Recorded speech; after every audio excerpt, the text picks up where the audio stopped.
Hello everyone. Let us start with question paper 3 of Gala. Section A question number 1 says that which of the following solution is neutral? ठीक है, neutral solution. Juice of citrus fruits acidic है, lemon juice acidic है, solution of washing soda basic है, ठीक है, and an aqueous solution of salt NaCl जो एक neutral solution है, so that is our answer. Which is the first member of alkynes of homologous series? Alkynes इसमें आ रहा है YNE.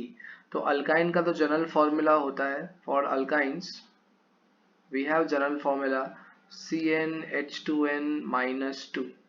ठीक है, अल्काइन का मतलब होता है ट्रिपल बॉन्ड, तो ट्रिपल बॉन्ड प्लेस कर दिया. ठीक है, अब दोनों साइड कार्बन होना जरूरी है तो दोनों साइड कार्बन लिख दिया.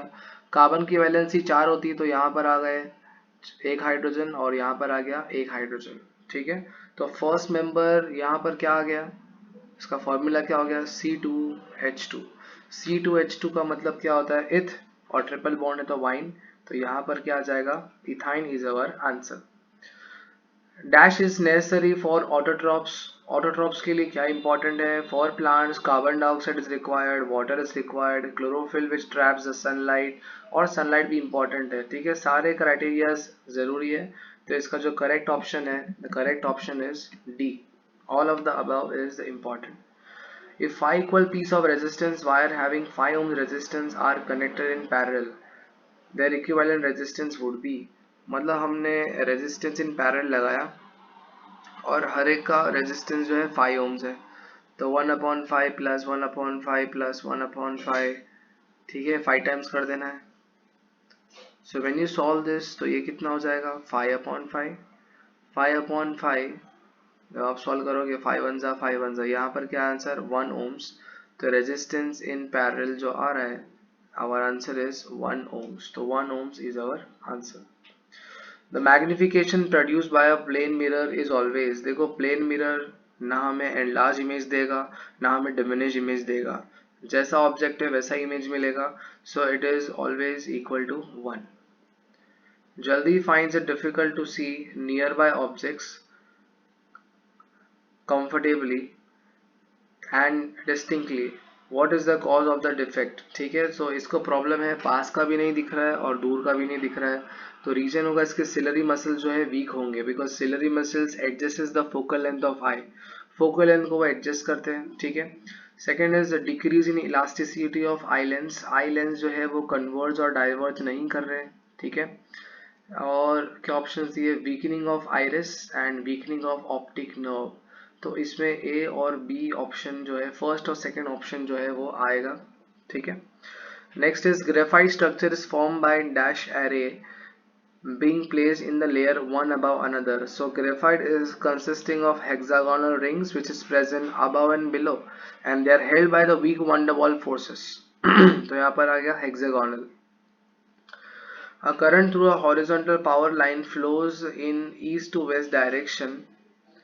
When viewed from east end, the magnetic field at any point below or above the wire turns dash in a plane perpendicular to the wire. ठीक है, सो यहाँ पर अभी आप इसको मे बी इमेजिनरी समझ नहीं पाओगे, बट यहाँ पर रूल लगेगा मैक्सवेल का राइट हैंड थंब रूल. ठीक है, मैक्सवेल का राइट हैंड थंब रूल क्यों लिखा लगा, बिकॉज यहाँ पर हमारे पास करंट है और यहाँ क्या पूछा है मैग्नेटिक फील्ड. तो अगर आप अप्लाई करो मैक्सवेल का राइट हैंड थंब रूल तो आपको जो है आंसर क्लॉकवाइज मिलेगा. ठीक है, तो यहाँ पर याद से मैक्सवेल का right hand thumb rule use करना है, तभी आपको आंसर जो है वो क्लॉकवाइज समझ में आएगा. Next is ninth one, resin and gums जो है वो एक एक्सक्रीटरी प्रोडक्ट होते हैं, वो एक वेस्ट होते हैं प्लांट्स के. ठीक है, so excretory. There are dash pairs of chromosomes found in somatic cells, so answer is 23. The formula of magnification of a mirror is, magnification का formula क्या है -v/u. Dash non metal possess luster, luster का क्या आएगा iodine. True and false, bromine is a gas. It is false because bromine is a liquid non metal, so यहाँ answer आएगा false. When a girl is born, her ovaries contain 1000 of immature ovules. Answer is true. If ciliary muscles are relaxed, then the eye lens is thin, ठीक है, कोई आई पे जो है focus नहीं हो रहा है आराम से, तो आई लेंस जो है आराम से थिन रहेगी, ठीक है, कुछ काम नहीं करना पड़ेगा, तो ये स्टेटमेंट भी क्या है, true. Electricity can not pass through the aqueous solution of NaOH। अब NaOH को आपको इलेक्ट्रिसिटी आप आराम से पास कर सकते हो, बट यहाँ बोले आप पास नहीं कर सकते हो, तो ये स्टेटमेंट क्या आएगा, false. Okay, next movie to the 17 one. Which gland is responsible to prepare the body for emergency or called as fight or flight? So that is adrenal gland. Adrenal gland is our answer.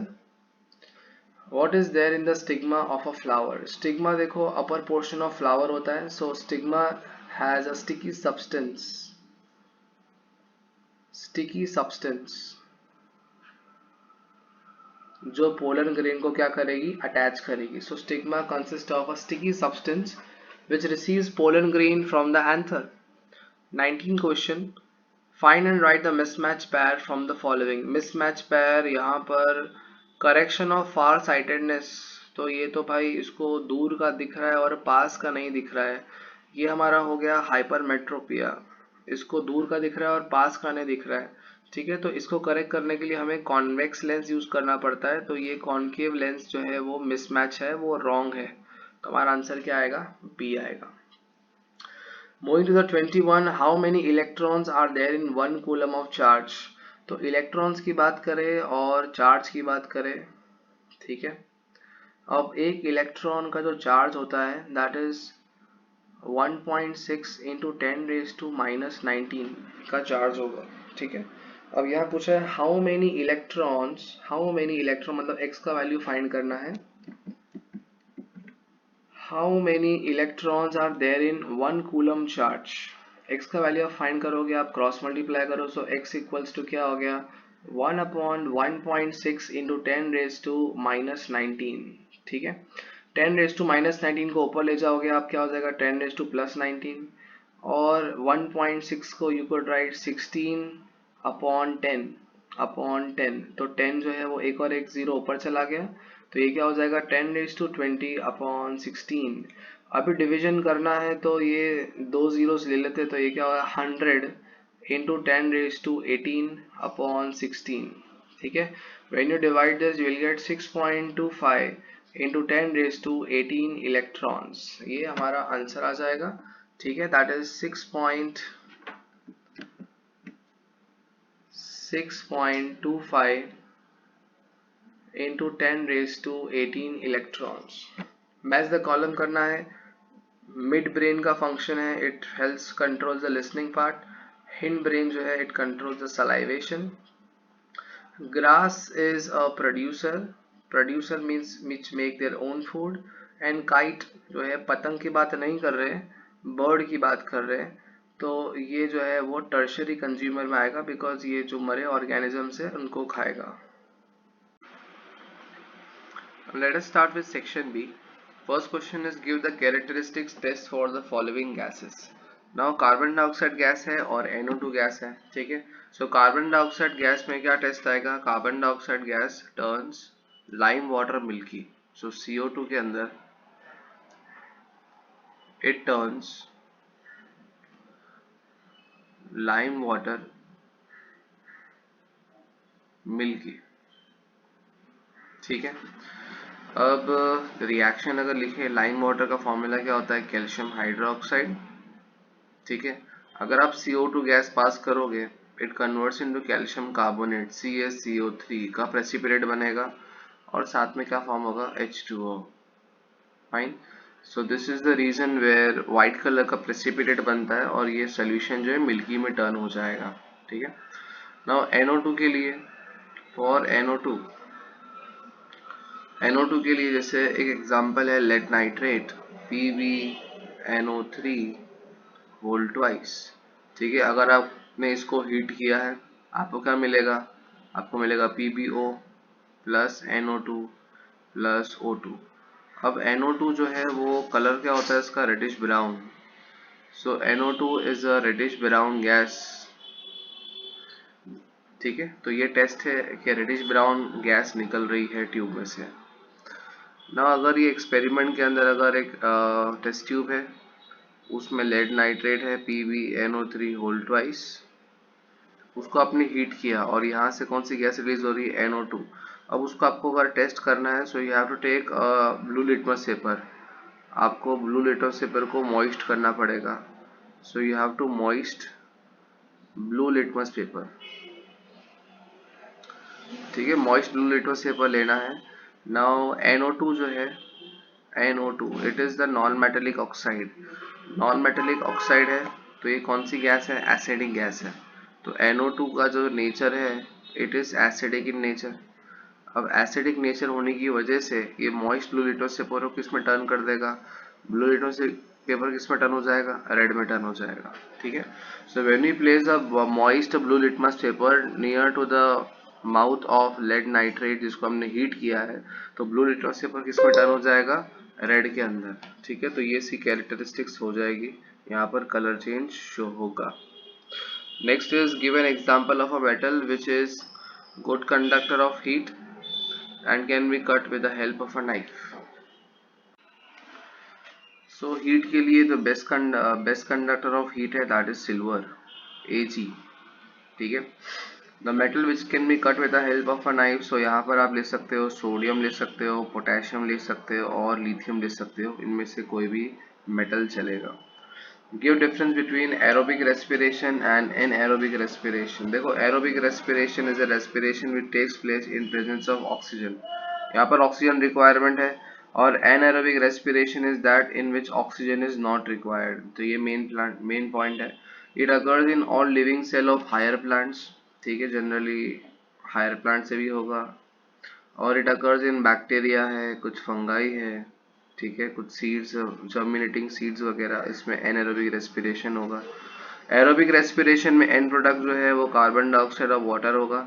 Anaerobic respiration में यहाँ पर alcohol form हो सकता है, lack of oxygen अगर होगा तो lactic acid form हो सकता है और साथ में CO2 फॉर्म हो सकता है। एरोबिक रेस्पिरेशन ऑक्सीजन के प्रेजेंस में होगा तो यहाँ पर बहुत सारी एनर्जी रिलीज होगी, that is 38 molecules of ATP। और एनएरोबिक जो है यहाँ पर कम एनर्जी रिलीज होगी तो वो होगा 2 molecules of ATP। All the reaction except the reaction of glycolysis takes place in mitochondria। तो ये रिएक्शन जो है माइटोकॉन्ड्रिया में होगा। और यहाँ पर एनारोबिक रेस्पिरेशन जो है वहाँ पर रिएक्शन कहाँ होगा, cytoplasm. Organic compound are completely oxidise and high amount of energy is release. देखो, ऑक्सीजन ज़्यादा मिल रहा है ये रेस्पिरेशन में, तो एनर्जी ज़्यादा रिलीज होगी। ठीक है, और यहाँ पर एनर्जी जो है वो कम रिलीज होगी। Non toxic to the plant and this is toxic to the higher plants. So we have done with question 27. Now moving to the next, that is question number 28. How is an organism benefited by reproduction through spores?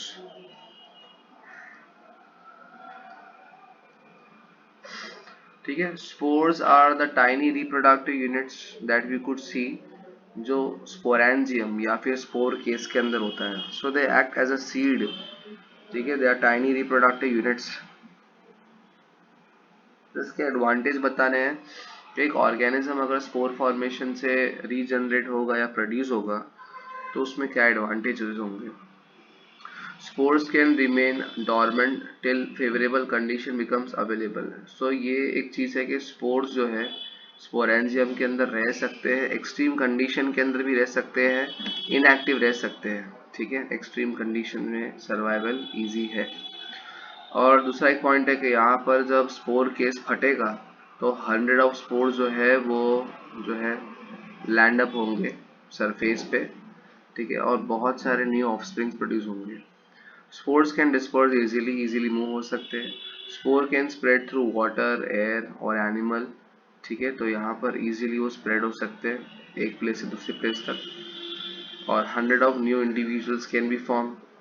Organisms do not waste their energy in producing male and female gametes because it is a type of asexual reproduction. Fine. So you are done with question number 28. Now go to question number 29. Can you think for a reason why more complex organism cannot give rise to new individual through regeneration? Now what is regeneration? Regeneration is the ability of an organism to grow from its cut body part. जैसे example यहाँ पर देख रहे हैं हम लोग planaria. Planaria is an example. Hydra के अंदर रीजनरेशन होगा, स्टारफिश के अंदर रीजनरेशन होगा। So an ability of an organism to grow from its cut body part is called as regeneration. ठीक है, अब कुछ ही ऑर्गेनिज्म में जो है वो रीजनरेशन होगा, बाकी में रीजनरेशन नहीं होगा। उसका ये रीजन है। जिससे ह्यूमंस की बात करें, ह्यूमंस जो है मल्टी सेलर ऑर्गेनिज्म है, बहुत अलग अलग टाइप के सेल से बने होते हैं। ठीक है, सो जो ऑर्गेनिज्म एक ही टाइप के सेल से बना होता है वही रीजनरेट हो पाता है। ठीक है, so regeneration can be defined as the process of ability of an organism to grow from its cut body part. In organism with simpler body structure, regeneration can lead to the formation of whole new individual. Complex organism के अंदर क्या होगा, because मैंने समझाया था complex organism जो है that is multicellular होंगे and they can not give rise to a full new organism, मतलब फुल बॉडी पार्ट जनरेट नहीं करेगा। Their body consists of organization at different level that work together in coordinate manner. They have capacity to regenerate the body part like liver cell, skin, muscle tissue, blood cell, मतलब ये सब चीज़ें form हो सकती है। But एक ही multi cell organism देखो अलग अलग सेल से बना होता है। तो अगर हमारी फिंगर कट जाती है तो वापस से वो रीग्रो नहीं हो सकती, बिकॉज मल्टी सेल ऑर्गेनिज्म के हम ह्यूमंस बने हुए होते हैं। ठीक है, 29 is done. 30 is a blur image of an object is formed on the screen which is shown in the diagram. तो यहाँ पर एक ऑब्जेक्ट है और स्क्रीन पे एक ब्लर इमेज फॉर्म हो रहा है, बिकॉज पॉइंट ऑफ इंटरसेक्शन यहाँ आ रहा है। हमें पॉइंट ऑफ इंटरसेक्शन जो है इसको पीछे लेकर जाना है, पॉइंट ऑफ इंटरसेक्शन यहाँ ले जाना है। ठीक है, सो इसका क्वेश्चन कंटिन्यू बोला है, what adjustment would you do in the object distance and focal length of the lens to obtain a clear image? ठीक है, तो यहाँ पर है object distance should be decrease and focal length of the lens should be increase. Object distance के terms में अगर बात करें तो यहाँ पर ऑब्जेक्ट है। ठीक है, ऑब्जेक्ट यहाँ प्रेजेंट है, आप ऑब्जेक्ट को और आगे प्लेस कर लो। ठीक है, आप ऑब्जेक्ट को और आगे प्लेस करोगे तो पॉइंट ऑफ इंटरसेक्शन जो है वो स्क्रीन पे आ जाएगा, स्क्रीन पे। ठीक है, या इसका फोकल लेंथ कम कर दो। ठीक है, बिकॉज ये बहुत ज़्यादा कन्वर्ज कर रहा है, ये लेंस बहुत कन्वर्ज कर रहा है, तो ये लेंस को थोड़ा हम थिन कर देंगे। ये लेंस को थिन करने से क्या होगा, इसका जो है रे जो है वो दूर चला जाएगा, तो focal length should be increase. Moving to the next question, that is the 31st question. एक इलेक्ट्रिक सर्किट है, उसमें आपको चेक करना है कि वो करेक्ट है, इनकरेक्ट है और उसमें क्या करेक्शन होगा। ठीक है, अब यहाँ पर सिंपल स्ट्रेट फॉरवर्ड दिख रहा है हमें कि वोल्ट मीटर जो है वो सीरीज में कनेक्ट किया है और एम मीटर जो है पैरेलल में कनेक्ट किया है। तो यहाँ पर जो वोल्ट मीटर है उसको हमें कहाँ कनेक्ट करना चाहिए, वोल्ट मीटर जो है उसको पैरेलल में कनेक्ट करना चाहिए। देखो ये रीड्रॉ किया है, वोल्ट मीटर जो है पैरेलल में कनेक्ट किया है और एम मीटर जो है वो सीरीज में कनेक्ट किया है, बिकॉज एम मीटर जो है वो करंट मेजर करता है सीरीज में। और साथ ही साथ क्या आपको प्रॉब्लम दिख रही है यहाँ पर, साथ ही साथ ये दिख रहा है कि ये है हमारा नेगेटिव टर्मिनल। ठीक है, और नेगेटिव टर्मिनल से करंट जो है वो फ्लो हो रहा है, दिखा रहे हैं यहाँ पर। बट करंट जो है नेगेटिव से पॉजिटिव नहीं फ्लो करेगा। करंट का फ्लो जो होगा कहाँ पर होगा, देखो यहाँ पर ये पॉजिटिव टर्मिनल है। ठीक है, तो करंट का फ्लो जो है पॉजिटिव से लेके नेगेटिव टर्मिनल फ्लो होगा, तो यहाँ पर करंट का डायरेक्शन भी हमें दिखाना होगा। Fine, next is question number 32। State the advantages of parallel connection in resistor. Parallel के एडवांटेज बताने हैं, तो पैरेलल में एडवांटेज ये होगा कि हर एक अप्लायंस को सेम वोल्टेज मिलेगा, all will get the same voltage. It becomes easy to connect और disconnect an new element without affecting the working of another element. तो यहाँ पर इजीली हम दूसरा अप्लायंस भी यूज कर सकते हैं। ठीक है, किसी को अफेक्ट नहीं करना है। Third point is if any fault happen to the circuit, मतलब एक अप्लायंस खराब हो गया तो बाकी अप्लायंस जो है उनको डिस्टर्ब नहीं होंगे, बाकी अप्लायंस जो है वर्क करेंगे। ठीक है, सिर्फ एक अप्लायंस खराब हो गया तो बाकी अप्लायंस वर्क करने वाले हैं, तो ये सब हमारे क्या होंगे, एडवांटेज। ठीक है, डिसएडवांटेज में कि बहुत सारी वायरिंग की जरूरत पड़ेगी and we can not increase or multiple the voltage in parallel circuit, तो यहाँ हम चेंज नहीं कर सकते voltage. Question number 33. Our teacher asked his student Manal, why are electrical appliances with metallic surface connected to the mains through 3 plug pins? पूछ रहे हैं कि यहाँ पर 3 plug pins क्यों यूज करते हैं और 2 plug pin जो है वो सब जगह पे यूज नहीं करते. And electric bulb is connected to mains through the 2 plug pin. 3 plug pin हम किसके लिए यूज करते हैं? अर्थिंग वायर के लिए. जो भी हैवी वोल्टेज वाले अप्लायंसेस होते हैं तो उनमें 3 plug pins होता है और वो होता है अर्थिंग के लिए स्पेशली. तो यहाँ पर 3 plug pins यूज करना बहुत जरूरी. The metallic body of electrical appliance is connected to the 3 plug pin और earthing wire which is connected to the ground. This protect the safety and avoid electrical shock at the end. तो यहाँ पर जो है हमें 3 plug pins क्यों use करते हैं वो बताना है. ठीक है, तो 3 plug pins हम लोग अर्थिंग वायर के लिए यूज करते हैं. फिर आगे कुछ बोला है, 3 plug pins connection reduces the heating of wire connected in the circuit. तो ये उसने समझाया. ठीक है, तो क्या ये स्टेटमेंट ट्रू है या फॉल्स है? तो ये स्टेटमेंट फॉल्स है एक्चुअली. 3 plug pins हम लोग अर्थिंग के लिए यूज करते हैं ताकि एक्स्ट्रा अमाउंट ऑफ करंट अगर फ्लो हो रहा है तो एक्स्ट्रा अमाउंट ऑफ करंट जो है वो ग्राउंड में चला जाए. तो ये स्टेटमेंट जो है वो फॉल्स रहेगा. Why is garden considered as a ecosystem? Garden को इकोसिस्टम में कंसीडर क्यों किया? बिकॉज हमें पता है कि इकोसिस्टम क्या होता है, लिविंग और non living components together which supports life are called as ecosystem. तो गार्डन के अंदर भी लिविंग और नॉन लिविंग कंपोनेंट्स होते हैं. There are light, there is wind, there is water, there is mineral, there is soil. ठीक है, और प्लांट्स भी होंगे. So living and non living organisms आ गए साथ में and that is the ecosystem. So for that reason garden is a ecosystem. What is a food web? अब देखो food web is a complex chain. देखो यहाँ पर complex chain है कि यहाँ पर जो है lion जो है बहुत सारे लोगों पर डिपेंड कर सकता है, अलग अलग वेराइटी की चीज जो है वो खा सकता है. ठीक है, तो food web is a complex chain in which one organism can depend on many more other organism. बहुत दूसरे अदर ऑर्गेनिज्म पे जो है वो एक ऑर्गेनिज्म डिपेंड करेगा, उसको हम क्या बोलते हैं? Food web. Next question they are asking about double circulation. ठीक है, so what is double circulation of the blood? Explain. Double circulation का मतलब हार्ट के अंदर 2 बार जो है ब्लड का इंट्रोड्यूस होना. एक बार ऑक्सीजनेटेड ब्लड जो है वो हार्ट से बाहर निकलेगा और डीऑक्सीजनेटेड ब्लड जो है हार्ट के अंदर एंटर करेगा ताकि वो प्योरीफाई हो सके.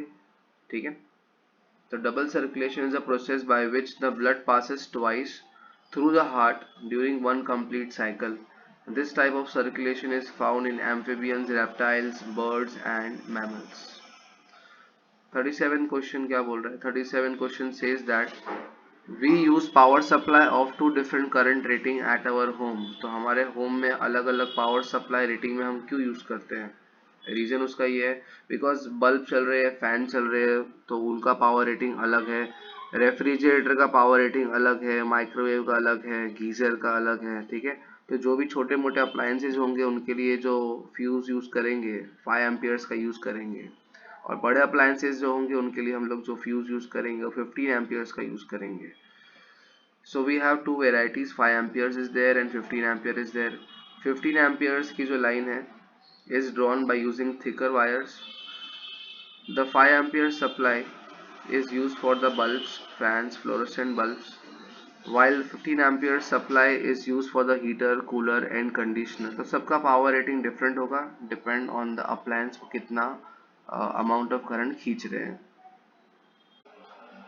Now let us start with section C. The first question is state the type of chemical reaction in the following equation with reason. ठीक है, so first is दो reactant जब एक product देंगे उसको हम क्या बोलते हैं? That is called as combination reaction. ठीक है, now this is the displacement reaction. A higher reactive element replaces a lower reactive element, so इसको आप क्या बोलोगे? It is a displacement reaction. Displacement reaction. Third is about burning of carbon compound in presence of oxygen to produce carbon dioxide and water. So this is called as combustion reaction. ठीक है, इसको आप combustion reaction बोलोगे.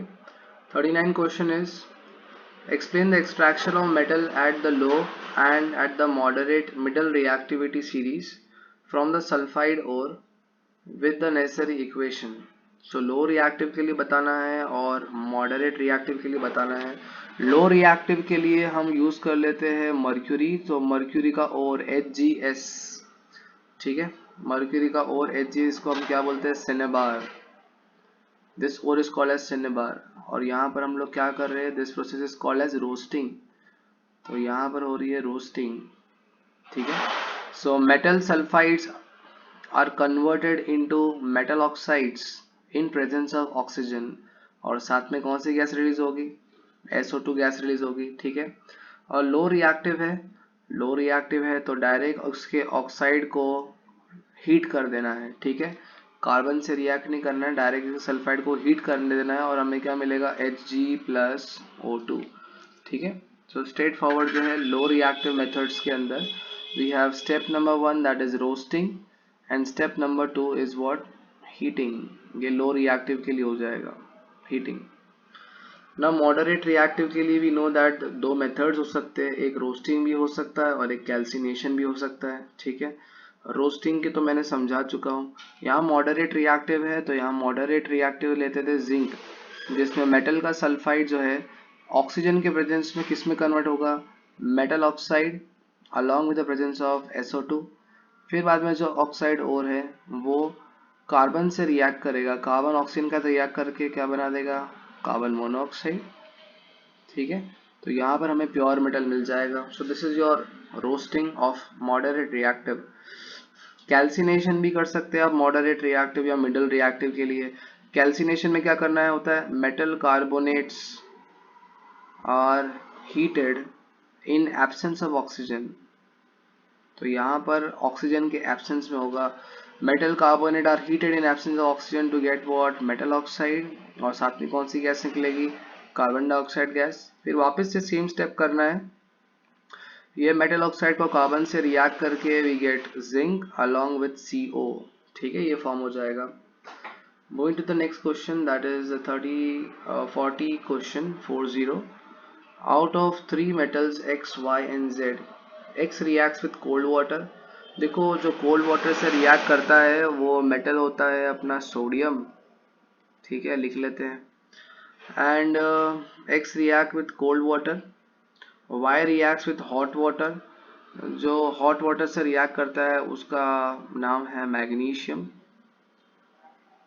Fine. And Z reacts only with steam, तो यहाँ पर Z जो है ऐसा मेटल जो स्टीम से रिएक्ट करे, दैट इज व्हाट, आयरन। ये रिएक्शन हो गया। Identify X, Y and Z जो हमने ऑलरेडी आइडेंटिफाई कर दिया, and right the chemical equations for the reaction with water and arrange them in the ascending order of reactivity, ठीक है। इनके केमिकल रिएक्शन लिखना है विथ वाटर। तो यहाँ पर सोडियम जो है वाटर के साथ रिएक्ट करेगा, कोल्ड वाटर के साथ रिएक्ट करेगा तो क्या बना देगा, sodium hydroxide along with hydrogen gas, ठीक है। मैग्नीशियम जो है वो भी वाटर से रिएक्ट कर रहा है, तो यहाँ पर क्या बन जाएगा, magnesium hydroxide along with hydrogen gas. But iron जो है वो स्टीम से रिएक्ट कर रहा है, ठीक है। तो जो स्टीम से रिएक्शन हो रहा है उसको आपको याद रखना है कि यहाँ पर H2O जो है इन the form of gas, in the form of steam है, तो यहाँ पर इसका ऑक्साइड बनेगा, कौन सा ऑक्साइड बनेगा, Fe3O4 along with the formation of hydrogen gas। Fe3O4 का नाम क्या है, फेरोसोफेरिक ऑक्साइड, ठीक है, फेरोसोफेरिक ऑक्साइड, ठीक है, Fe3O4, ये इनके रिएक्शन हो गए। अब यहाँ पर कौन ज़्यादा रिएक्टिव है, सोडियम सबसे ज़्यादा रिएक्टिव है, तो मैंने X लिख दिया। उसके बाद मैग्नीशियम है और कम रिएक्टिव किसकी है, आयरन की, ठीक है। तो आप XYZ की जगह पे सोडियम, मैग्नीशियम और आयरन भी लिख सकते हैं। 41 क्वेश्चन बताना है कि कोऑर्डिनेशन जो है प्लांट्स में कैसे होता है और एनिमल्स में कैसे होता है। प्लांट्स में कंट्रोल एंड कोऑर्डिनेशन सिंपल होता है, ठीक है। एनिमल्स के अंदर ब्रेन वगैरह होगा, कोऑर्डिनेशन जो है वो कॉम्प्लेक्स होगा। Control and coordination are more complicated in animals, तो एनिमल्स के अंदर कंट्रोल एंड कोऑर्डिनेशन कॉम्प्लिकेट होगा और प्लांट्स के अंदर कंट्रोल एंड कोऑर्डिनेशन जो होगा वो सिंपलर होगा। यहाँ कोई ब्रेन वगैरह, न्यूरॉन्स वगैरह कुछ नहीं है, तो सिंपलर है। एनिमल्स हैव नर्वस सिस्टम है, एंडोक्राइन सिस्टम है जो हार्मोन रिलीज करेंगे, ठीक है। यहाँ पर जो है प्लांट्स के अंदर कोई नर्वस सिस्टम नहीं है, नर्व्स वगैरह नहीं है। That is the why the reason many hormones control their coordination. तो यहाँ सिर्फ हार्मोन्स के थ्रू जो है इंफॉर्मेशन ट्रांसफर होगी। Animals have specific glands to secrete hormones, जैसे फॉर एग्जांपल एड्रिनल ग्लैंड है जो एड्रिनलाइन हार्मोन रिलीज कर रहा है, पेनक्रियाज जो है वह इंसुलिन रिलीज कर रहा है, स्पेसिफिक ऑर्गन्स है रिलीज करने के लिए। प्लांट के अंदर कोई स्पेसिफिक ग्लैंड्स नहीं है हार्मोन रिलीज करने के लिए, ठीक है। सो this is the difference in the coordination of plants and animals. 42 question में क्या है, explain how is the embryo form in the female and describe the stages till the child birth. तो यहाँ पर स्टेज नंबर 1 क्या होगा, पहला होगा फर्टिलाइजेशन। फर्टिलाइजेशन का मतलब क्या होता है कि male gamete is fusing with the female gamete, ठीक है।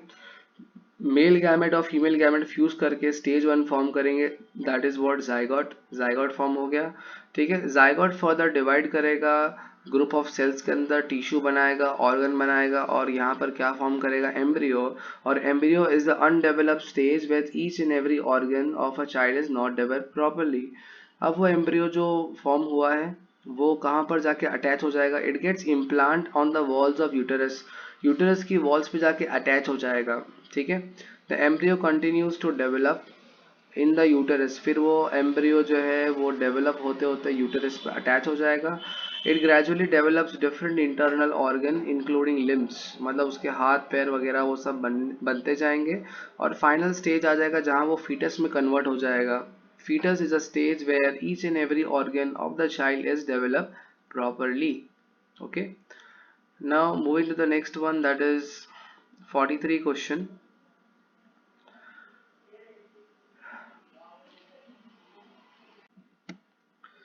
So it says that what happens if the egg is not fertilized in woman. ठीक है, so egg जो है fertilize नहीं होगा तो what would happen? So when the egg is not fertilized, देखो यूटेरस की जो वॉल्स पे है ब्लड की लाइनिंग्स डेवलप हो जाती है ताकि अगर फ्यूजन हुआ, फर्टिलाइजेशन हुआ तो वो ब्लड जो है डेवलपिंग चाइल्ड को काम में आएगा ग्रो करने के लिए, ठीक है। So before the fertilization, when egg is not fertilized it is shredded off from the body and the menstrual cycle takes place, ठीक है। Ovary releases 1 egg every month, तो ब्लड लाइनिंग बनने से पहले ओवरी जो है वो एग रिलीज करेगा, ठीक है। और ओवरी के एग रिलीज करने से पहले ब्लड लाइनिंग डेवलप हो जाती है, ठीक है। At the same time the uterus also prepare itself to receive the fertilize egg. अब यूटेरस जो है वहां पर ओव्यूलेशन होने से पहले यूटेरस में ब्लड की लाइनिंग्स डेवलप हो जाएगी, ठीक है। अब ब्लड की लाइनिंग जो है वो थिक हो गई, स्पॉन्जी हो गई ताकि वो एम्ब्रियो को कैरी कर सके, डेवलपिंग चाइल्ड को ग्रो कर सके। It should also nourish the embryo if had fertilization taken place.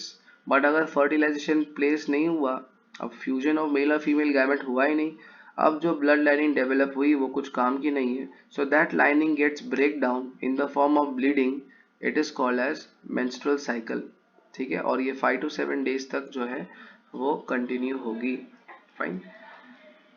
Next is the 44 question.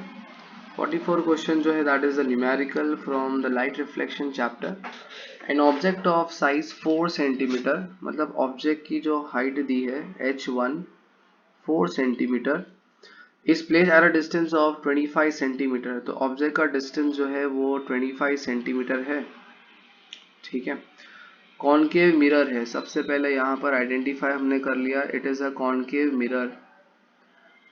Concave mirror है तो ये वाला जो पोर्शन दैट इज पोल, ठीक है। And this is your centre, this is the focus. अब लेफ्ट साइड के जितने भी डिस्टेंस होंगे वो किस में होंगे, नेगेटिव में होंगे, ठीक है, लेफ्ट साइड के डिस्टेंस।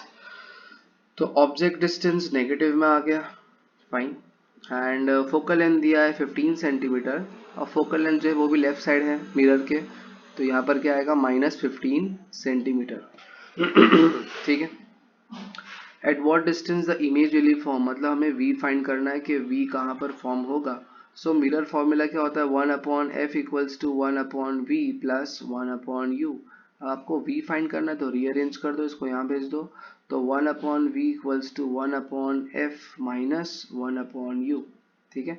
अब फोकल लेंथ का वैल्यू कितना है 15 है, सॉरी -15 है, और ऑब्जेक्ट डिस्टेंस कितना है -25, तो यहाँ माइनस और यहाँ पर -25, ये माइनस माइनस प्लस हो जाएगा, ठीक है। सो -1/15 प्लस 1/25, तो ये किसका वैल्यू मिल जाएगा आपको, 1/v का वैल्यू मिल जाएगा।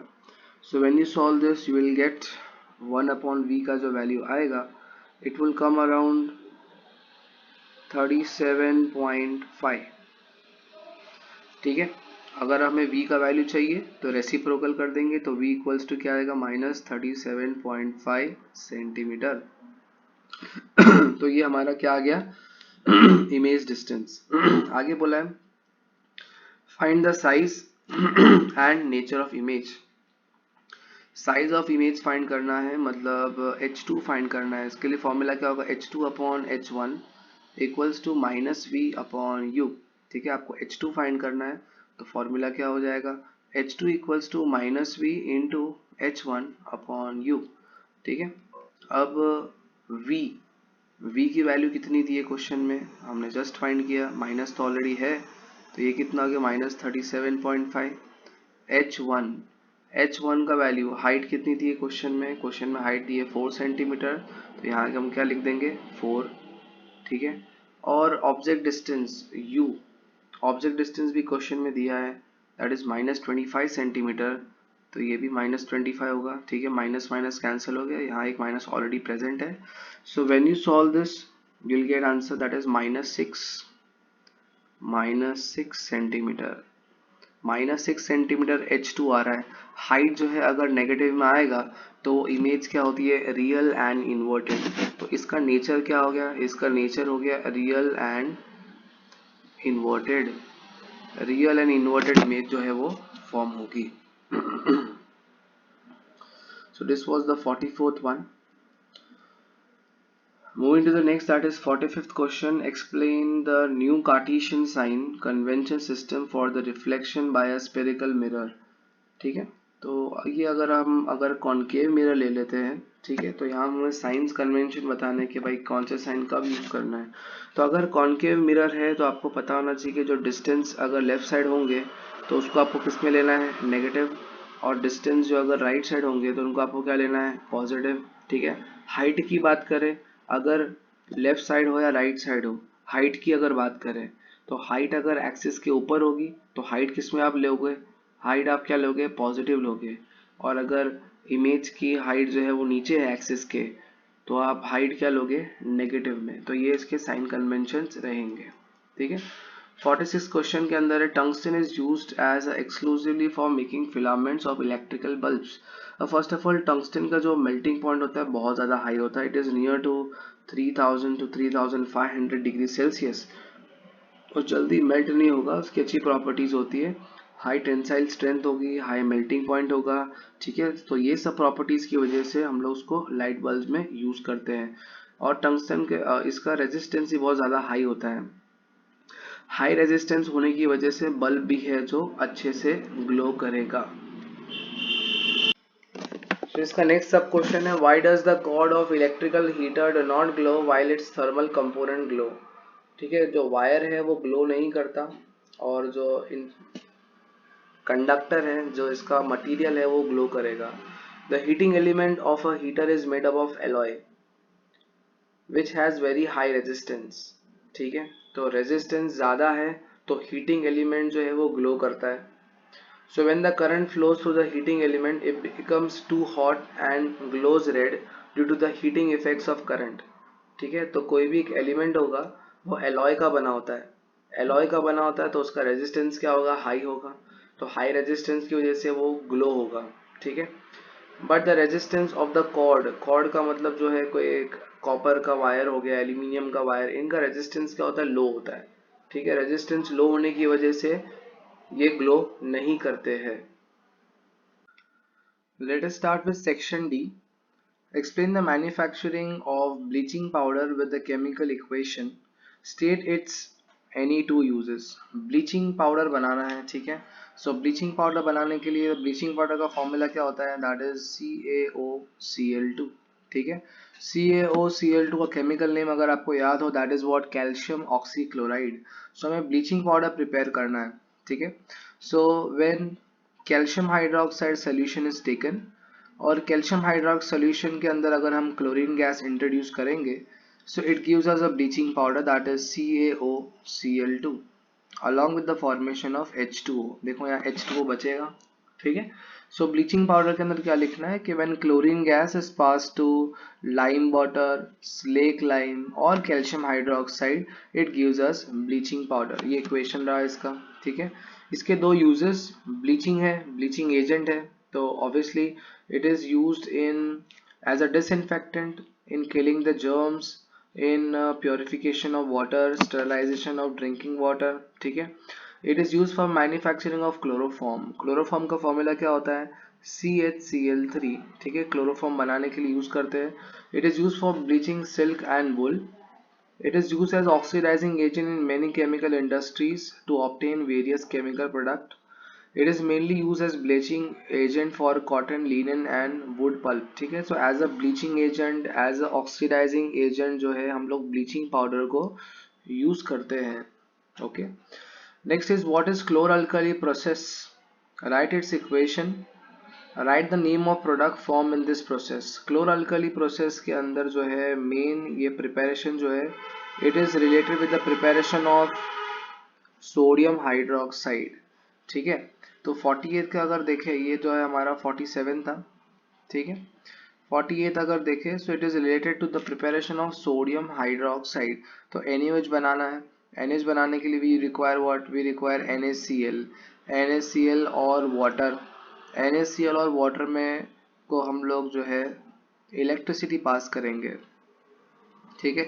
व्हेन यू पास इलेक्ट्रिसिटी और NaCl और वाटर को साथ में हम क्या बोलते हैं, we say it as a brine solution, fine. We say as a brine solution, दोनों को हम ब्राइन सोल्यूशन बोलते हैं कंबाइन में। जब आप इलेक्ट्रिसिटी पास करोगे, you'll get that is NaOH along with H2 and Cl2, ठीक है। तो प्रोडक्ट का जो नेम है, NaOH को आप क्या बोलते हो, NaOH को आप क्या बोलते हो, sodium hydroxide, fine, sodium hydroxide. फिर ये हमारी हाइड्रोजन गैस और ये है क्लोरीन गैस, ठीक है। तो ये इसका रिएक्शन हो गया, ये इनके प्रोडक्ट हो गए, फाइन।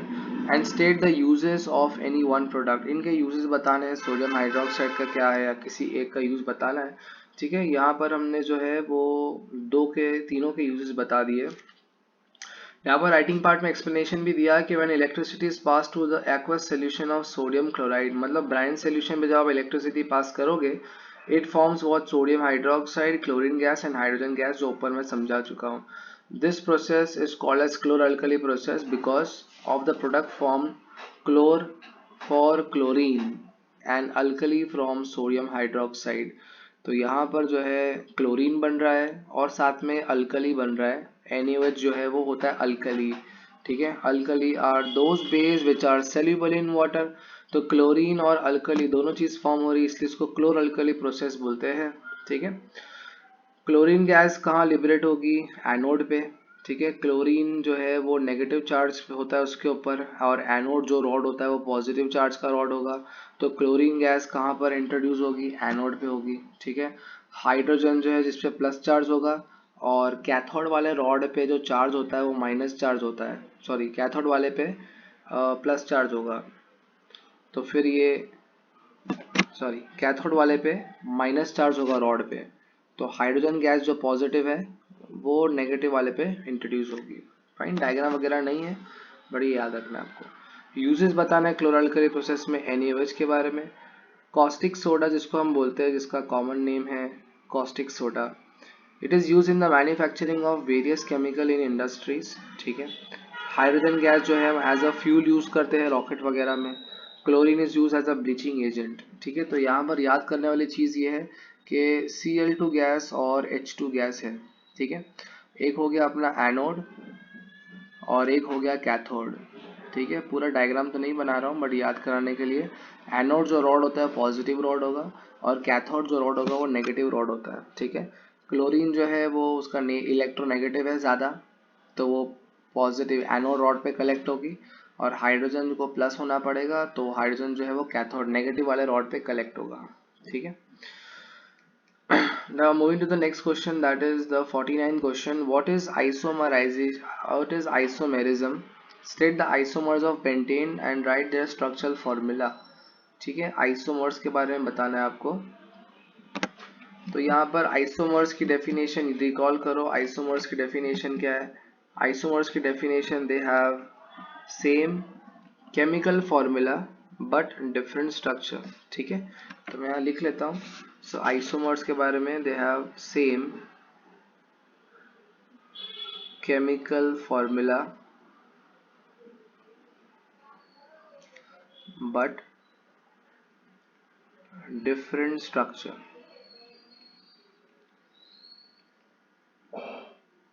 ठीक है।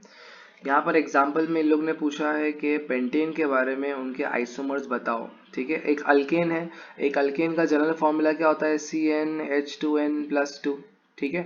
पेंट मतलब कितने कार्बन, एंड पेंट का मतलब होता है 5 कार्बन, तो मैंने n की जगह पे क्या यूज कर लिया? 5, तो यहाँ पर क्या आएगा? C5, ठीक है। 5 2 ज़ा 10 प्लस 2 कितना हो गया? 12, तो ये पेंटेन का फॉर्मूला क्या हो गया? C5H12।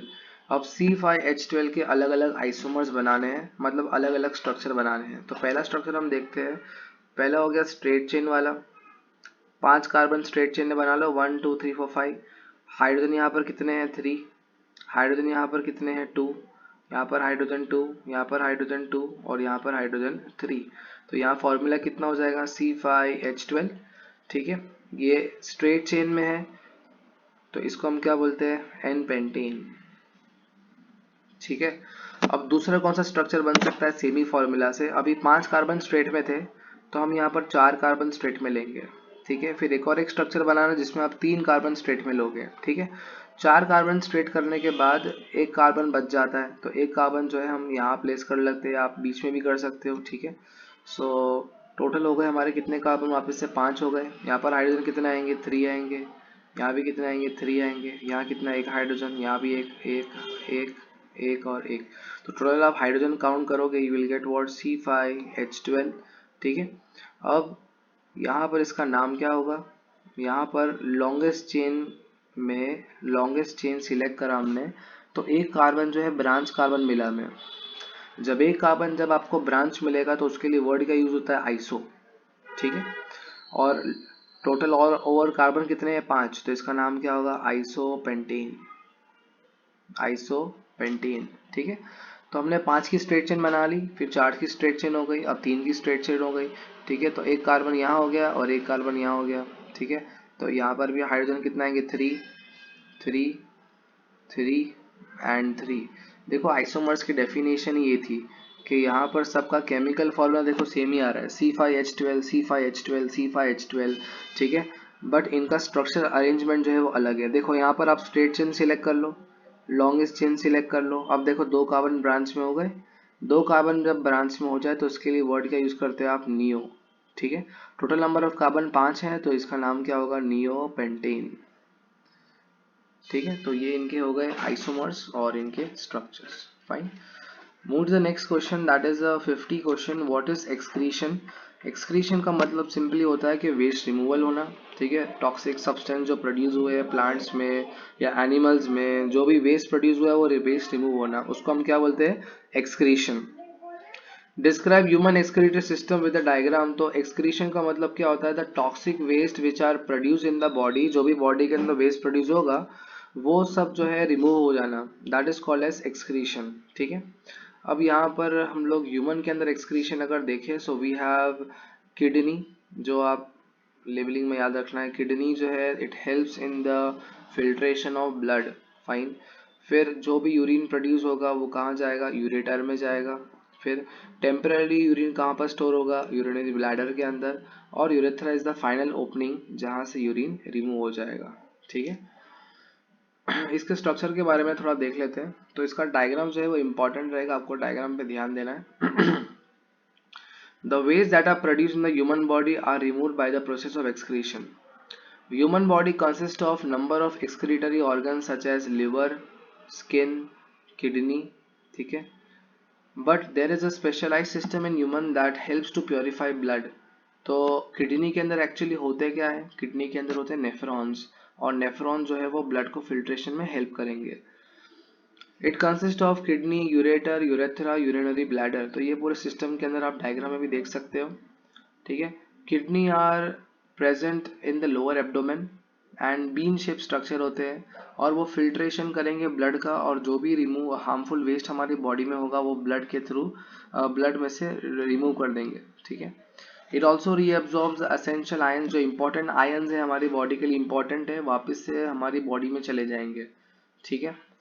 And the final toxins are collected and remove from the body in the form of urine, ठीक है। यूरिन के फॉर्म में जितना भी वेस्ट है बॉडी से निकल जाएगा। The urine is 95% of water, water composition जो है वो ज़्यादा होता है, and rest it contains urea and other waste, ठीक है। तो ये हो गया हमारा एक्सक्रीटरी सिस्टम। नेक्स्ट क्वेश्चन है about respiration, that what is respiration. आप पढ़ चुके हो रेस्पिरेशन का मतलब क्या होता है, break down of food to get energy, इसको हम क्या बोलते हैं, रेस्पिरेशन, फाइन। तो यहाँ पर जो है ये बार बार क्वेश्चन आया है और इम्पॉर्टेंट रहेगा कि ग्लूकोज का ब्रेक डाउन करना है, अलग अलग कंडीशंस के अंदर क्या प्रोडक्ट फॉर्म होंगे, तो ये तो आपको इम्पोर्टेंट क्वेश्चन समझ लो। ग्लूकोज जो है 6 कार्बन का मॉलिक्यूल होता है। अब सेल के अंदर साइटोप्लाज्म होगा, उसके अंदर वो ब्रेक किसके अंदर होगा, पायरुवेट कॉम्प्लेक्स के अंदर। पायरुवेट जो एक 3 कार्बन मॉलिक्यूल कॉम्प्लेक्स है, ठीक है। पायरुवेट जो है वो absence of oxygen, lack of oxygen और प्रेजेंस ऑफ ऑक्सीजन, इन तीनों में ब्रेक डाउन करेगा, ठीक है। प्रेजेंस ऑफ ऑक्सीजन की पहले बात कर ले। प्रेजेंस ऑफ ऑक्सीजन कहाँ पर होगा, इनसाइड द माइटोकॉन्ड्रिया, सेल के अंदर माइटोकॉन्ड्रिया होता है, ठीक है। और उसके अंदर एक्स बहुत ज़्यादा एनर्जी रिलीज करेगा, तो यहाँ पर एनर्जी बहुत ज़्यादा रिलीज होगी, 38 ATP एनर्जी रिलीज होगी, साथ में कार्बन डाइऑक्साइड और वाटर प्रोड्यूस होगा, ठीक है। एब्सेंस ऑफ ऑक्सीजन किसके अंदर होता है, यीस्ट के अंदर होता है। यीस्ट को एनर्जी करने के लिए, रेस्पिरेशन के लिए एब्सेंस ऑफ ऑक्सीजन चाहिए। तो यहाँ पर क्या फॉर्म होगा, इथेनॉल होगा, कार्बन डाइऑक्साइड और एनर्जी। यहाँ पर एनर्जी थोड़ी कम फॉर्म होगी, दैट इज 2 ATP, ठीक है। लैक ऑफ ऑक्सीजन जो है वो कहाँ पर होता है, रेस्पिरेशन, हमारे ह्यूमंस के सेल्स में। फॉर एग्जांपल अगर एनर्जी रिक्वायरमेंट बहुत ज़्यादा होती है, हम भाग रहे होते हैं, विगरस रनिंग कर रहे होते हैं, ठीक है, और हमारे ब्लड में इतना ऑक्सीजन नहीं होता है, तो लैक ऑफ ऑक्सीजन में जो है रेस्पिरेशन करके हमें एनर्जी मिलती है, बट उससे हमें क्रैम्प्स फॉर्म होते हैं। तो lactic acid is the reason जिससे हमें क्रैम्प होंगे, ठीक है। तो अगर आपको क्वेश्चन अगर आता है कि क्रैम्प्स के लिए क्या चीज़ रिस्पॉन्सिबल है, जो लैक्टिक एसिड हमारी बॉडी में प्रोड्यूस होगा वही रिस्पॉन्सिबल है क्रैम्प्स के लिए, और यहाँ पर भी एनर्जी छोटी अमाउंट में प्रोड्यूस होगी, दैट इज 2 ATP, फाइन। तो ये हो गया हमारा रेस्पिरेशन वाला part. Next is 52 question. 52 question जो है थोड़ा लेंदी है, ठीक है, बट सिंपल है। When Aryan got his eye checked, the doctor prescribed him to wear spectacles of the lens -2 diopter। तो यहाँ पर पावर दे दिया है, पावर कितना दिया है, -2 diopter का पावर दे दिया है। From this information state the defect of the eye that Aryan would be suffering from। देखो पावर जब भी पॉजिटिव में होगा, ठीक है, तो लेंस कौन सा यूज करते हैं, कॉन्वेक्स लेंस, ठीक है। और पावर अगर नेगेटिव में हुआ लेंस का, तो लेंस कौन सा होगा, कॉनकेव लेंस, ठीक है। तो ये चीज याद रखना है। From this information state a defect of the eye that Aryan is suffering from, ठीक है। अब वो -2 डायोप्टर का लेंस यूज कर रहा है, मतलब यहाँ पर वो कौन सा लेंस यूज कर रहा है, सॉरी कौन सा लेंस यूज कर रहा है, कॉनकेव लेंस। और कॉनकेव लेंस आप किस में यूज करते हो, कॉनकेव लेंस आप कब यूज करोगे, जब आपको हो जाएगा मायोपिया, ठीक है। ओके, सो यहाँ पर वो डिफेक्ट क्या हो रहा है, उसको स्टेट द डिफेक्ट। तो यहाँ पर डिफेक्ट कौन सा होगा, myopia. Where is the image form in this defect. अभी मैं देखो डायग्राम रफली बना रहा हूँ कि ये ह्यूमन आई है, ठीक है। अब मायोपिया में क्या होता है, पास का दिखता है और दूर का नहीं दिखता है। देखो दूर से रेज आ रही है और उसको दूर का नहीं दिख रहा है। दूर का क्यों नहीं दिख रहा है, बिकॉज दिखने के लिए इमेज जो है वो कहाँ बननी चाहिए, रेटिना पे, ठीक है। बट इमेज जो है वो रेटिना से पहले बन रही है, ठीक है। मेन ये प्रॉब्लम आ रहा है इसको। Where is the image form in the defect. तो यहाँ हम लोग क्या बोलेंगे, in front of retina, in front of retina, ठीक है, ऑन द रेटिना नहीं हो रहा है, रेटिना से आगे हो रहा है, ठीक है। अब ये रेस को पीछे लेके जाना है, रेटिना तक लेके जाना है, तो आपने करेक्शन के लिए कौन सा लेंस यूज़ किया, कॉनकेव लेंस यूज़ किया। तो जब भी आप कॉनकेव लेंस यूज़ करोगे तो ये रेस जो है, ये रेज रेटिना पे जाके फॉर्म हो जाएगी, ठीक है। तो जब आप कॉनकेव लेंस यूज़ करोगे, इमेज देखो डायग्राम, ये रेटिना पे जाके फॉर्म हो जाएगी, ठीक है। इसका थर्ड पार्ट भी दिया है, let's see the third part क्या दिया है इसके अंदर। State two reason for the occurrence of this defect, मतलब मायोपिया होने के क्या क्या रीजंस है। Myopia occurs when the eye has too much focusing power.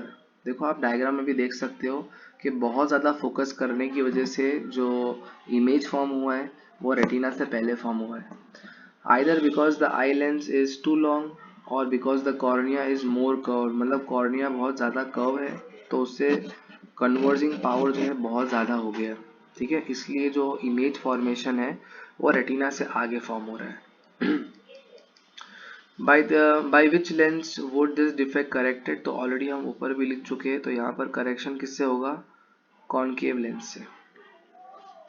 Next question है, a magnetic needle is placed at a point A in the plane of paper as shown in the figure, in which plane is current carrying straight wire placed passing through the point A so that the magnetic needle of compass will not show deflection, in which condition the deflection would be maximum। मतलब ऐसा कुछ case बताना है कि यहाँ पर आपने compass place किया है, ठीक है, और बताना है आपको दैट ये केस में डिफ्लेक्शन किस केस में होगा और किस केस में नहीं होगा।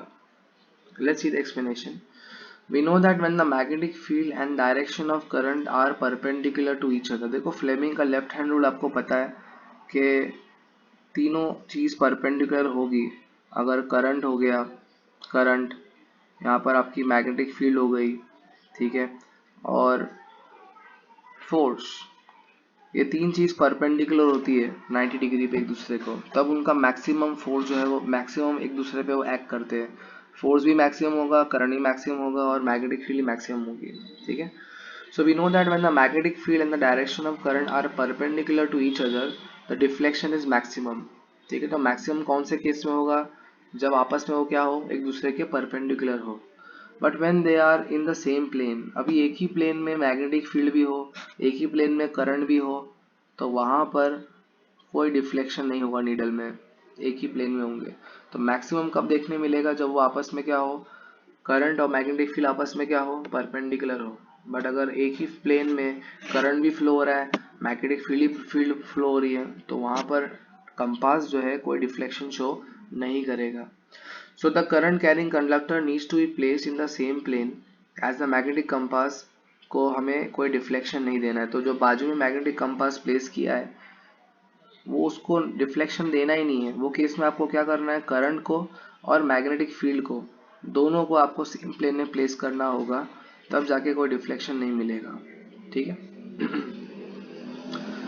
तो मैक्सिमम डिफ्लेक्शन कब देखने मिलेगा आपको, जब वो आपस में दोनों चीज़ करंट और मैग्नेटिक फील्ड आपस में क्या हो, परपेंडिकुलर हो, ठीक है। ओके, इसका फर्स्ट पार्ट तो कंप्लीट हो गया। Let's move to the next part, second part.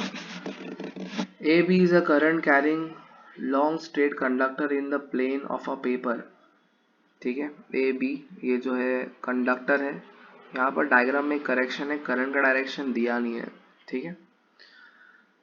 What would be the direction of magnetic field produced by it at point B and point Q? Magnetic field का direction बताना है। तो अगर आप यहाँ पर Maxwell right hand thumb rule लगाओ,